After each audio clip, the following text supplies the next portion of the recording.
How's it going, everybody? Nerds Rising here, and welcome back to the Nerd Cave. In today's video, we're going to be taking a look at a very strong team in the Open Great League, featuring one of probably the best Pokemon in the game, and that is Shadow Charizard. Now, a lot of you guys have seen Shadow Charizard footage last season.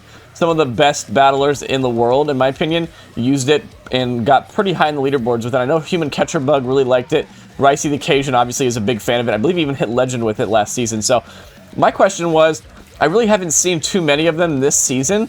I think maybe Ganetto put a video out recently with it, but I haven't seen really any videos featuring it either. So my question was, is this thing still good after all the buffs and debuffs and the new moves? Is this thing still viable? And Ripley320 here, fellow content creator, has answered that question for us today. And that answer is absolutely, this thing is still top meta.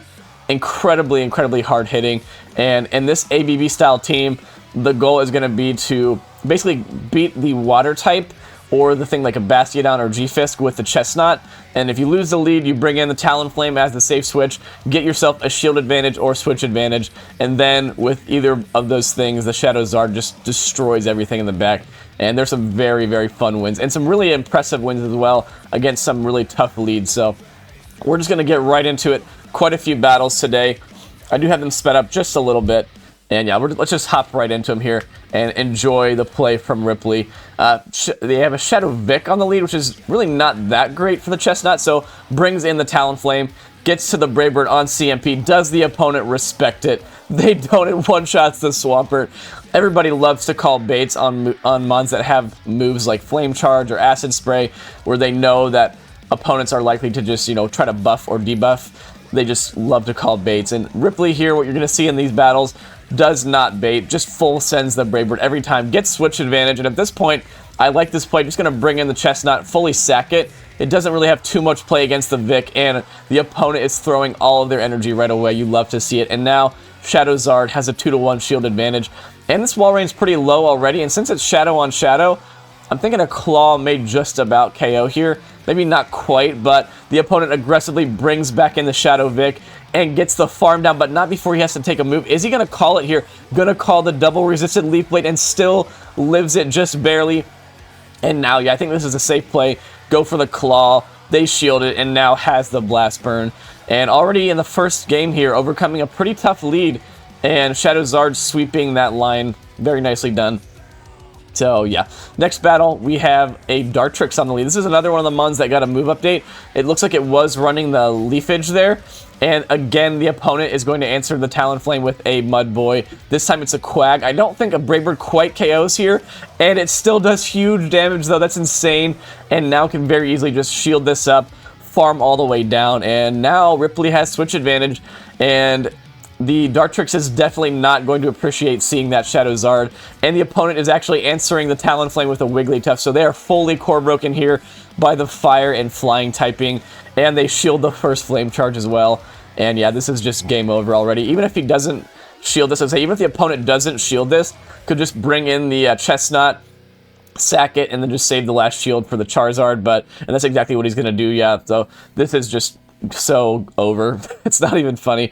The Chestnut does go down, but now again, Shadowzard has a 1-to-0 shield advantage, and I'm not sure you can fully farm down here, but I think the play is here. Just build up to the back-to-back Blast Burns. Just play it safe, and it looks like that's exactly what Ripley's going to do. Builds up just before. I think maybe a Claw just about KOs here now that the Wigglytuff's so low, and yeah, it does KO. Has the Blast Burn, and there's just no way this doesn't one-shot. This is definitely going to one-shot. And it does. Bye-bye Dartrix. And yeah, that's a good game. I guess the Wiggly did survive on like 1 HP, but does not matter.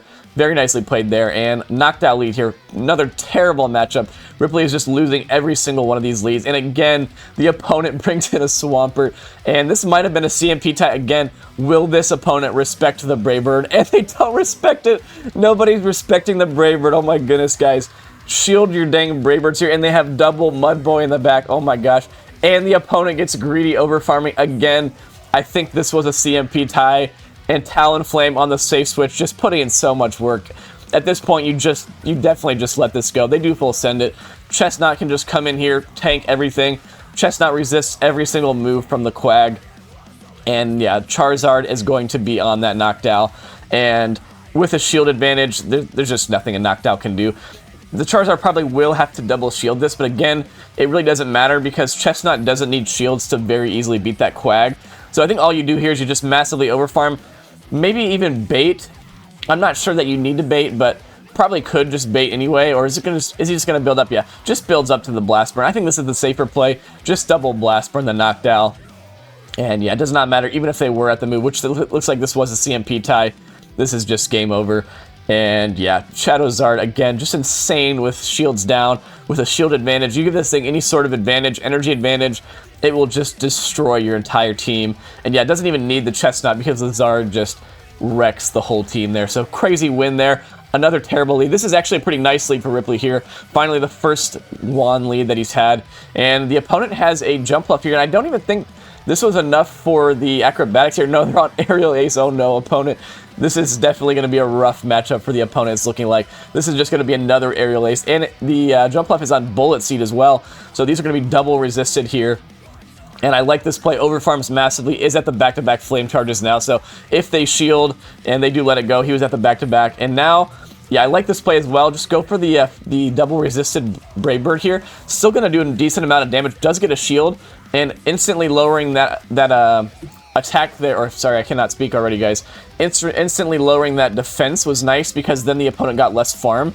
And they have another Charmer in the back. And Shadow Zard just does not care about these Charmers. And I think, do you just let this go? No. Doesn't want to take any unnecessary charm damage on the Chestnut. That makes sense. Just going to get rid of it, knowing that a Shadow Blast Burn is still going to pressure this Alolan Graveler a ton. Oh my gosh, that is so much damage. That's absolutely insane. And now I think you can just no-shield everything and just farm all the way down. Yeah, that's going to be a GG. They go for the Rock Blast. It doesn't matter, though. This thing is fully walled. Wild Charge, Stone Edge, it's all going to be walled. Going to respect a Wild Charge. Just another Rock Blast. Wild Charge probably would do a decent amount of damage, but yeah, Ripley just had that game in the bag as soon as he took back Switch there. So, well played there, and a Blaziken here in the next battle. So, pretty spicy pick from the opponent. I think this is just a Blaze Kick, so probably could let it go. Yeah, is going to let this go.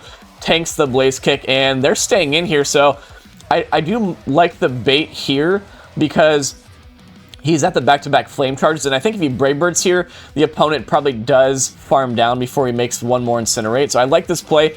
Double flame charging the Blaziken, and they do actually throw energy here. I think, yeah, just give your Shadow Zard a shield advantage at this point. Yeah, exactly. It's exactly what Ripley's going to do here. Gives the Zard a 2-to-1 shield advantage. And oh my gosh, the opponent has a Sunflora, and I don't even know what this thing knows, but this is definitely not an answer to the Shadow Zard. Gets the Dragon Claw. They shield it. Oh my gosh, opponent, what are you doing? And it's on Razor Leaf as well. I just realized that the Sunflora just gets fully farmed out, and they have a Venomoth in the back.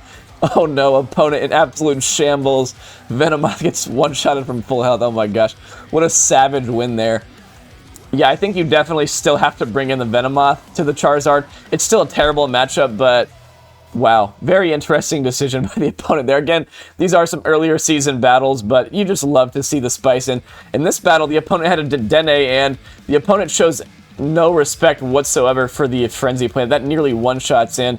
Chestnut takes switch advantage there and still has a lot of health, and the opponent has a Miltank in the back, so this is definitely not an answer to a Chestnut. Rollouts are going to be resisted here. Body Slams are really not going to do too much, and to be honest, I'm not even sure if an Ice Beam here will KO. So yeah, Ripley's going to let that go. Chestnut does live the Ice Beam, and even though Rollout got a buff, this is still going to be a pretty aggressive farm down here for the opponent, and they do shield a Frenzy. Can he make the superpower? Yes, he can. Chestnut putting in so much work here. Chestnut's another one that I think has some really nice sleeper potential, just because it's kind of a tough one to use, considering that it's double weak to some of the bulkiest flyers out there, like Noctowl, but there's just not a lot of people that are prepared for it, so I think it's a really nice core breaker here. As you see, Chestnut puts in a ton of work there, and the Shadow Zard is going to take out the Water type with a Blast Burn and a Claw for the win there. So nicely played by Ripley. Next battle, another really bad lead. Yeah, Ripley's just really having a tough time with the leads here, and the opponent has a Water Gun Starmie. Holy crap. I don't know if I've ever seen a Starmie in the Great League before. Maybe other than Home Slice's Master Premier Legacy Starmie, but yeah, this thing, I'm not sure what it has, to be completely honest with you. I think it maybe has like Ice Beam or something, but gets a shield advantage here, and Maybe gonna call the Ice Beam here. Yeah, I don't really know what this thing could potentially know. Oh my gosh, it's a Psychic! The Psychic one-shots from full health. Holy crap, that was insane. I was not expecting that. And now the opponent has a Unova Fisk in the back. And this is gonna be a little bit tricky. I think Ripley still has this because, oh my gosh, yeah, they shield the Claw. Yeah, this is definitely over now. I was gonna say this might be a little bit tricky, but yeah, he has 2-to-1 shields here, and I'm assuming that despite the fact that this is not gonna be super effective, this Shadow Blast Burn is still going to do so much damage. And yeah, that is just absolutely insane neutral damage. Unova Fisk is one of the bulkiest mons in the game, and just the Shadow Blast Burn still nearly one-shots it. That was insane, but holy crap, the Starmie there destroying the Chestnut. You just love to see it. And yeah, this is just a GG. This is definitely going to one-shot the Tropius as well, yeah. So Charizard, despite the fact that that game was a little interesting in the mid-game, there still sweeps. And the opponent has a Poliwrath on the lead. And I believe this is CMP to a potential Ice Punch. And we'll have to see, does the opponent respect this? And no, they don't. They just get one-shotted. Absolutely insane. And the opponent has a Dugong here. And yeah, Ripley is definitely going to be in a nice position to sweep this game, I think, already. Because the opponent's already shown us a Water type. And the Dugong here is a second Water type. So my guess is they're probably not going to have a better answer to the Zard in the back than these two mons. And may even get the last shield here with this Frenzy Plant. Yeah, gets the last shield. At this point, you definitely just save your shields for the Zard. Oh my gosh, Chestnut makes another move. Absolutely insane. Chestnut has just taken out 2 full health mons and gotten both shields, and there's a Vigoroth in the back, and this is just game over. You guys have already seen Shadow Blast Burn basically one-shots most things that are even with neutral damage, so bye-bye Vigoroth. And that's going to be a GG. Oh my gosh. Crazy, crazy battle so far. I'm thoroughly enjoying these. Thank you again to Ripley for sending these in. Just some crazy, crazy wins. And the nice thing about these battles as well is we're not always seeing some hard lead wins. The opponent had a Lantern there, which is a hard lead win. We've seen a lot of lost leads. They do have a Ferrothorn here. I think that's a pretty risky bait in my opinion. I think there you probably just want to go for superpowers. Even though you're going to be debuffing yourself, one superpower is not going to KO anyway, but totally works out for Ripley anyway because the opponent double shields, and at this point, even if it's a Thunder, which it's not, Talonflame can easily take it. You can just fully farm down here. Still has 2 shields, and this game is just looking to be over already because even if the Lantern comes back in and gets some energy, there's just nothing Lantern can do against Chestnut. And I like this play, knowing one move's not going to KO, can Flame Charge and then Brave Bird, and probably just let this go. Yeah, just let this go. I was going to say, forces the opponent to shield there because a boosted Brave Bird would probably nearly KO the Lantern, and they do have a Pidgeot in back. Switch Timer is not quite up, but Superpower is going to chunk, and then Shadow Zard with 2 shields is just going to completely destroy this team. And yeah, could even call the Feather Dance. Yeah, going to play it safe. I was going to say, could even call it. Oh my gosh, the opponent did not bait there, so really lucky that Ripley didn't try to flex there. I might have flexed there and tried to call the Feather Dance. I do like to call Feather Dances on Pidgeots, but yeah, plays it safe, shields up, and Shadow Zard's going to do the honors here. The Wing Attack did go through, can very safely just shield this up, and the Lantern's going to go down here. And that is a very nicely played game. In that last battle, he did hard win the lead, but we've already seen him play out of some hard lead losses as well. And Toxapex's lead here, and this time, I think it might have lagged a little bit because the opponent does actually make the Hydro. Or maybe the opponent was just a little bit faster on the swap. I think that's what it was. This time the opponent was faster on the swap, so unfortunately doesn't make the Brave Bird, forced to shield, and by shielding there, that's just basically a dead giveaway that you're going straight for the nuke there. So not going to take switch here, and doesn't get shield advantage either, so this game might be a little bit more tricky. And I think here you just have to let this go. No, he's going to respect it. Probably just going to be a bait. Oh my gosh, the opponent was running Sludge Wave. What am I talking about?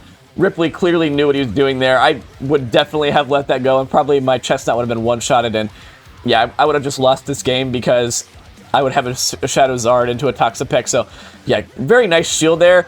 I definitely would have let that go, but we're still looking a little bit rough here. I think this is probably going to be the Sludge Wave, and the opponent's on Gunk Shot again. Just ignore my commentary this battle, guys. I have literally no idea what's going on, but since the opponent wasted that much energy, Ripley's able to overfarm here, throw on CMP, very nicely done, takes out the Toxapex, and the opponent has a Trevenant in the back, and Trevenant, they try to make the catch. They are unsuccessful, and Trevenant is going to be one-shotted here by the Blast Bird. So really nicely played battle there. I definitely would have lost that battle. It's just the facts of it. I like to call baits, and I would have just lost. So well played there by Ripley. Another nice lead here. Getting some nicer leads here towards the second half of the video, and the opponent brings in their own Talonflame. So this is a little bit tricky. Doesn't have a clear answer to this. Gonna respect a Brave Bird. Is this gonna be the Brave Bird? And unfortunately does get baited here. And again, I really like the way that Ripley plays this. Just doesn't take any chances with getting a bait called. And yeah, there the opponent realized they were up a shield. So was probably expecting Ripley to bait there, recognizing he was in a tough spot, but does correctly no shield the Brave Bird, I guess correctly for Ripley's point of view. No shields the Brave Bird, gets switched, and even though he does still have switch here, he is down a shield, and just has to hope that whatever's in back really does not want to see the CHARIZARD, and it is we're just going to back up here. It's an Azumarill, guys. Sorry, I cannot speak. I am very behind on sleep, as my in-laws have been in town. As some of you guys may have seen, I did record the last video in my garage, so at the very least, we are back in normal operations here, back in the Nerd Cave, but yeah, I'm just a little behind, and lots of activities have been going on, so yeah, very comfortably takes that game. The opponent just was double weak to the Chestnut there on the lead. They had double water, and Chestnut just did not care. And that's a GG. So we have a Dunsparce lead here in the next battle. Dunsparce is another one of the mons that is fully walled by the Chestnut. The Drill Runs and Rock Slides are all going to be resisted, and the opponent there definitely should be going for Drill Runs. Since both moves are resisted, the Drill Run is just a better move overall. And they do call the Superpower. Nice call there, but this is actually even better, I think, because now the Chestnut can probably just fully farm down. And maybe, yeah, I think he will commit to the full farm down here. Is going to have to tank one more move, but very easily can. And going to come out of here with 100 energy. And this is a situation where the opponent is probably double weak somewhere and back. Exactly. So very nicely played here. When you're running ABB style teams and the opponent stays into a clear lead loss, it's a really good idea to safe switch out, just because you have to assume that something in the back is even weaker to the Chestnut than that Dunsparce. And sure enough, there is a Lantern in the back, and at this point, doesn't really even need to take out the Lantern with the Frenzy. Can just get both shields here and then just double blast burn the backline with the Zard. And we'll have to see what Ripley decides to do. Chestnut is very low. Gonna play it safe and shield. Maybe just thinking that the Sparks are gonna do so much on the Zard, but then the opponent there gives up switch, and yeah, this is just game over.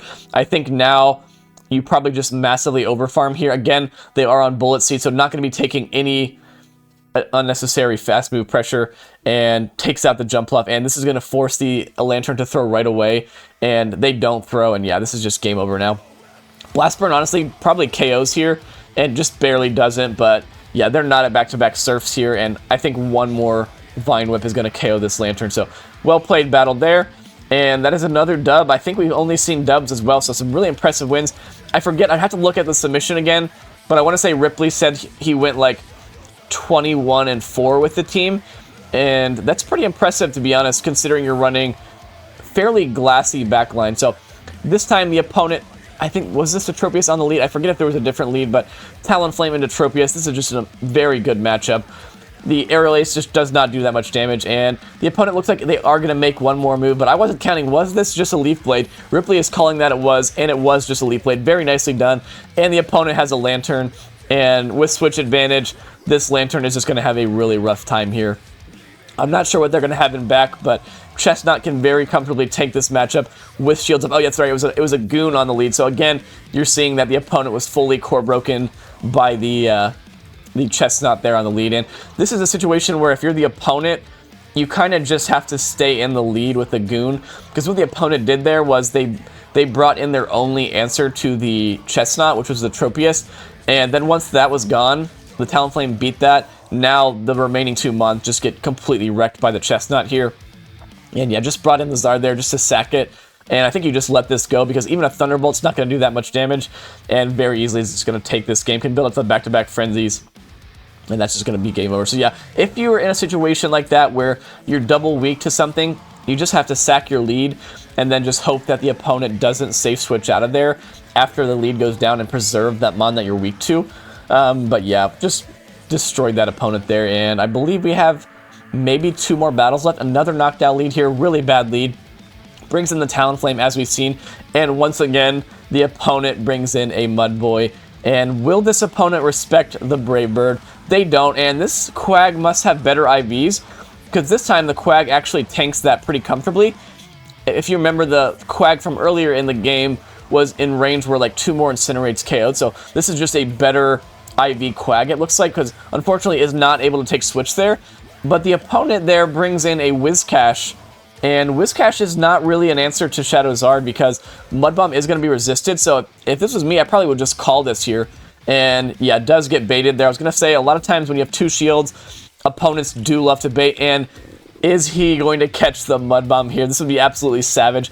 Does catch the Mud Bomb, and banks quite a bit of energy on the Charizard. Unfortunately, this is still a little tricky because the Chestnut is going to get taken out here, and Charizard is down to shield, so I like the bait here. I think the baiting is probably the only win con here, and they do shield it, and now I think you just have to full send the Blast Burn here and just hope that the opponent no shields it, because I'm not sure you make 2 Blast Burns before the opponent makes another move. Maybe is just barely going to do it. I'm not sure. I don't think he's quite at the back-to-back here, and the opponent was 1 away, so wins CMP. Crazy read there. I'm assuming Ripley was counting there. I was not counting there. I wasn't sure he was going to outpace, and barely makes it to the claw on the Whiscash, so really impressive win there. I was thinking that looked a little bit rough, but Ripley gets the job done. And we are moving into the very last battle of the video, guys. We have another knockdown lead, really bad lead as we've seen. We'll be bringing in the Talonflame here, and what does the opponent have waiting for this Talonflame here? They're staying in, actually, and they're chipping, so this tells us they don't have the best answer to a flying fire type, and they're still staying in here, so they do try to catch maybe a Flame Charge. Unfortunately, does overfarm past 100 energy here, so only going to make it to 1 move, but the Goon does let that go, and do you shield here? Yeah, I like this play. Gonna commit 1 shield. I think he should live 2 counters here, and does live it. Has another Brave Bird loaded. I think you just throw the Brave Bird right away. Knockdown does come back in, and this should be getting the shield here, and it does get the shield. So now, Zard isn't even shield.